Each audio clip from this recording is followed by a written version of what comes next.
What our life was like before we got here and before Zach's place, I had gone insane because I wasn't sleeping. Because when he was sleeping, I couldn't, because he would run away. Braxton is pretty severely autistic, but not low functioning enough that it makes him easy to manage. The solution to that sort of problem, at least, seemed to be, we'll put him in a hospital.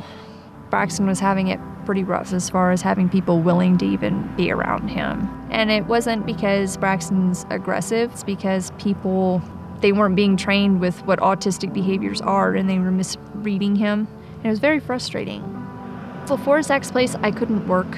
It wouldn't be long before I'd have to quit because he would get kicked out of whoever was supposed to be helping take care of him. You get to a level where life is so bad that,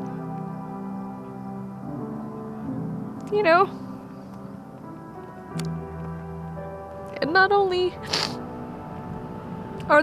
is there nobody around who can tell you what you're supposed to do. Nobody even cares, and they don't want to help you. It's kind of a sad thing when a lot of the people in the world who need the most help get so little of it.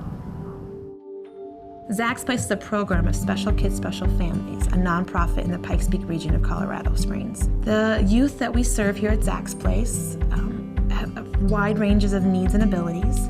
Majority of them have a diagnosis of a developmental disability like autism. We also have kids with medical needs and emotional needs. So we do respite care. We are a licensed daycare facility, but respite care is the main service we provide. And respite care is a break for a caregiver. They get a small break so they can replenish their energy so they can give more to their child. That last year he was in school, he was being kicked out of class at least 2 or 3 times a week.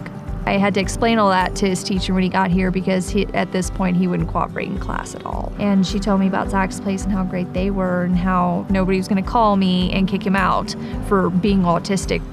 I don't think she had much hope that we would be able to keep him either. She thought, well, I'm never going to get a job, I'm never going to be able to go to school. So us not calling her surprised her at first, and she was, you didn't call me today, and we could have told her what happened, and we're like, but we worked through it, and there was no injury, and it was safety was okay with him. So she was very surprised by that. Not everybody's fortunate enough to have massive families willing to step in and give you a hand.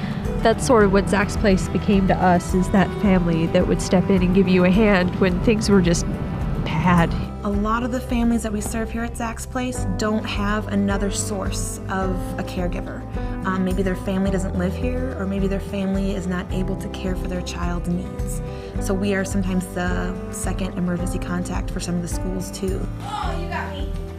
It's been, I guess, a lifesaver. I can't really think of it any other way because without them, I don't know what would have happened to us. I don't know where we would be. It was really exciting to see her progress, not just Braxton, but Shayla as an individual, where I just saw her confidence built. She was able to get a job. She was able to go back to school. And now with her graduating with her nursing degree, we've seen a whole transformation, I think. Being able to go back to school and get a better degree so I can get a better job was immensely important. And that, I can say honestly, is entirely due to Zach's Place. We saw her go through the whole process. So I know she's a nurse where she wanted to be, so it's wonderful. It was just helping her change her life, I think. And she never had that, she didn't think it was possible. I love that we were helping her help that be possible for her life. Life has gotten a lot more secure since Zach's Place. Before, you never really know if you're gonna make it through the week, through the day, through the hour, and now it's not such a concern anymore. Majority of the families have said before that if they didn't have respite or Zach's Place, that they would have to seek out of the home placement for their child. And the cost effectiveness that for our state would be astronomical. I think in the long run, Zach's Place is saving the community money because we are a built-in resource for the families. So when crises happen, they already are having respite, so they don't have to go to that crisis, go to the ER, go to out-of-home placement because of something.